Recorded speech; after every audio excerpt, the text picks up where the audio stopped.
जगन्नाथ बंधुगण आपण समस्तंकु आमर एही विशेष कार्यक्रम को स्वागत।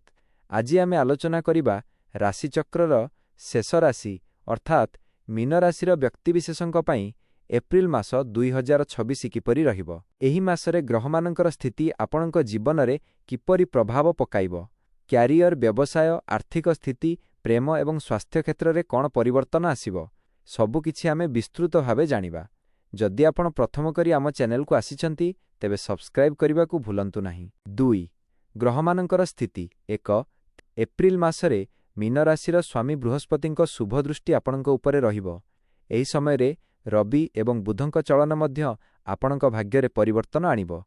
मासर प्रथमार्ध टिके संघर्षमय रहिले मध्य द्वितीयार्ध रे आपणक अपार सफलता मिलिबार जोग रहिछि।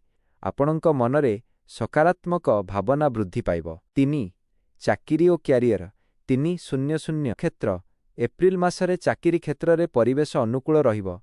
जेउ माने बहु दिनरु पदोन्नति बा इनक्रिमेंट अपेक्षा रे थिले सेमानंक पई खुशी खबर मिली पारे।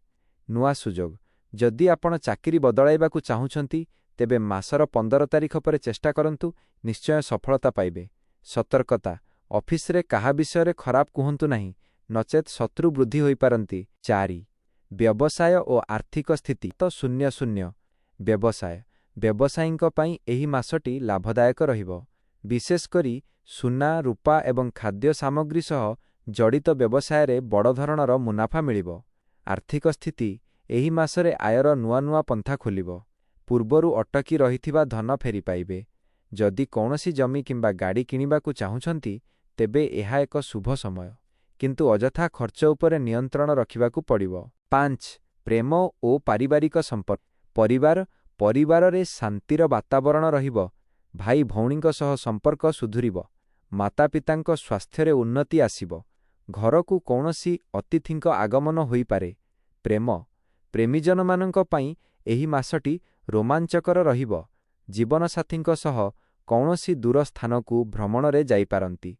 विवाह पई अपेक्षा करिथिबा युवक युवतींक पई भल प्रस्ताव आसी पारे। 6 स्वास्थ्य और शिक्षा 8:30-9 मासर शेष आड़कू पेट जनित समस्या किंबा आंठुगंठी जंत्रणा देखा दी पारे। बाहर खाद्यरु दूरेई रुहंतु एवं नियमित प्राणायाम करंतु। शिक्षा छात्र छात्री मानंक पई एहा एक कठिन परिश्रमर समय। आपणंकु एकाग्रता बजाय रखिबाकू हेबो। परीक्षा फल आपणंक पक्षरे रहिबो। 7 प्रतिकार और समाप्ति 9:30-10:00 एही मासटीकू आहुरी शुभ करिबा पई 1 प्रति गुरुवार कौनसी गरीब ब्राह्मणंकू हलदिया रंगर जिनिस दान करंतु। 2 प्रतिदिन हनुमान चालीसा पाठ करंतु। 3 गोमातांकू किछि गुड़ एवं रुटी खाइबाकू दियंतु। शेष कथा बंधुगण, आशा करुछि एही एप्रिल मासटी आपणक जीवन रे ढेर सारा खुशी आनी देबो।